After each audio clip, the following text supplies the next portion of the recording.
Honestly, never mind. Let's talk about it.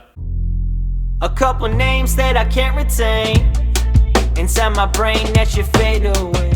Hey guys, welcome back to Tea Time with Kyle, and today we'll be breaking down Honestly, Nevermind. Also want to thank you for stopping by, and please don't forget to hit that like and subscribe button. I definitely appreciate it. Released on June 17, 2022 by Drake, Honestly, Nevermind has easily been one of the most controversial album releases of the summer. It's been the topic of many jokes on TikTok, YouTube, and has even reached headlines with negative reviews. Pitchfork rated the album a 6.6 out of 10, stating, "A breezy dance album sounds great in concept, but half-measure house beats and lackluster songwriting keep it from really popping off." So, let's break it down track by track. Honestly, Nevermind starts off with its first track, conveniently titled Intro. Intro is a rather quick song with a length of about 35 seconds. Throughout the intro, you can hear a light saxophone with some heavy reverb, similar to what you hear when you walk through Chicago and you have the saxophone player on every street corner asking for money. To me, it's very nostalgic, and it does make my mind wander. I found it to be very fitting, and I like how it blends right into the next song. The production value of the track, specifically on the reverb, is advanced as well. Definitely some sort of large hall or chamber reverb with a long tail. Track number 2 on the album is Falling Back.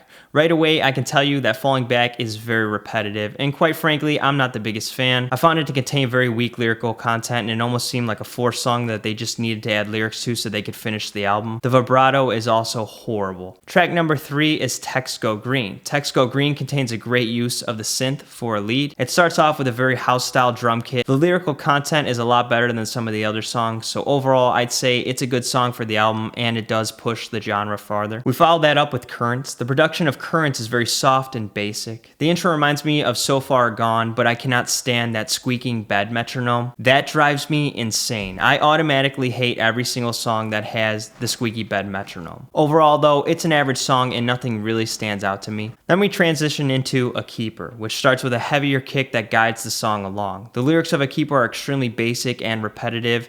The autotune is also very noticeable. Now, I'm not against autotune, but I do know Drake can sing, so I understand why he added it for effect, but I do think he could have added it through Melodyne. Again, overall, A Keeper is just a basic song and nothing really stands out. Track number 6 is titled Calling My Name. Honestly, I do not have a lot to say about Calling My Name. It didn't stand out in any aspect, but I do like the introduction of the song because it reminds me a lot of Drake's older work. I would have preferred if it wasn't a house song and remained similar throughout the entire song because it does change about a quarter of the way through. I also didn't like the aspect that the main lyrics are basically Drake yelling, "Your pussy is calling my name." I mean, what?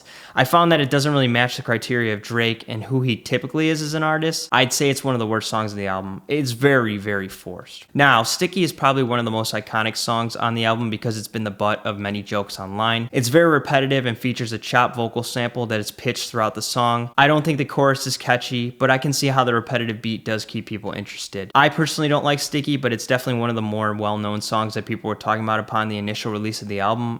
And it's more focused on Drake's rapping and there isn't any singing. Following Sticky is Massive. Massive starts with a light beeping and synth noises along with Drake singing in this lighter, high-pitched voice. After the singing stops, the beat does a partial drop and turns into a house-style song. I don't have a lot to say about Massive. Again, it's just one of those songs that exists but doesn't really do anything for me. Flight's Book starts with a great use of reverb on a string instrument and either a sample or somebody singing, I can't tell. The singing then turns into a chop sample and turns into a house-style beat. Now, I have to say I personally love the instrumental that Drake used for this song. It reminds me more of that underground house song, kind of like something that DJ Boring would make or would play in the background of a video game menu. I think Drake hit it on the head with this song, but after a minute, it can be a little boring. I have nothing to say about Overdrive. I think it's a terrible song and I had trouble even listening to it for this review. I actually had to force myself to give it a chance so I could give it a fair review. Following Overdrive is Downhill. Downhill is again a very boring song with very repetitive lyrics. It's the second song that I had trouble listening to and I could barely finish. The only aspect of the song that I like is the background synth, which my 7-year-old niece could probably make, so it's really not that impressive. Same can be said for the next song, which is Tie That Binds.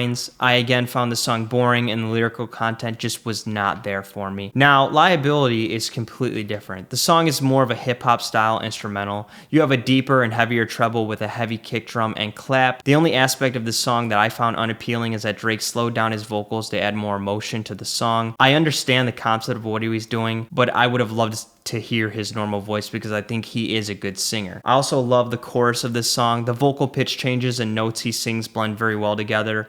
and it makes it catchy to the listener's ear. Last but certainly not least, we have Jimmy Crooks, which is completely different from any other song on the album.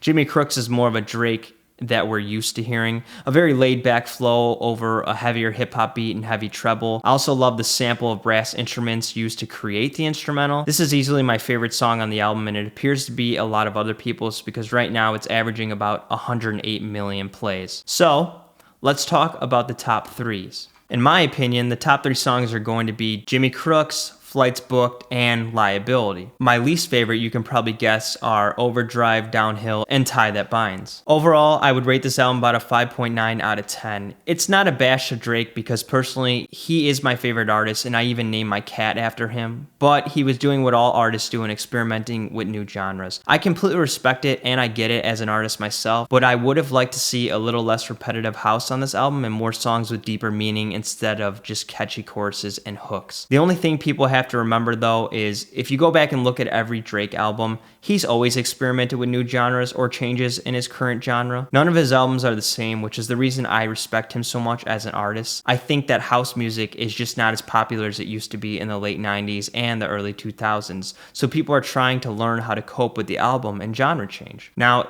I'm telling you, this album will be a lot hotter than it is in a couple months. Nowadays, people need time to adjust to a new album because our entire generation lives in the past, including myself. Anyways, I wanted to thank you guys for taking the time to stop by and listen to my long rant that we call a video. And don't forget to hit that like and subscribe button, and please don't forget to comment and let me know your opinions on Honestly Nevermind. Thanks again, and this is Tea Time with Kyle. I am your host, Kyle, and I look forward to making some more videos for you guys very soon. Also, don't forget to check out the links below where you can listen to my music. I am an artist, like I said. Thank you guys very much, and as always, cheers.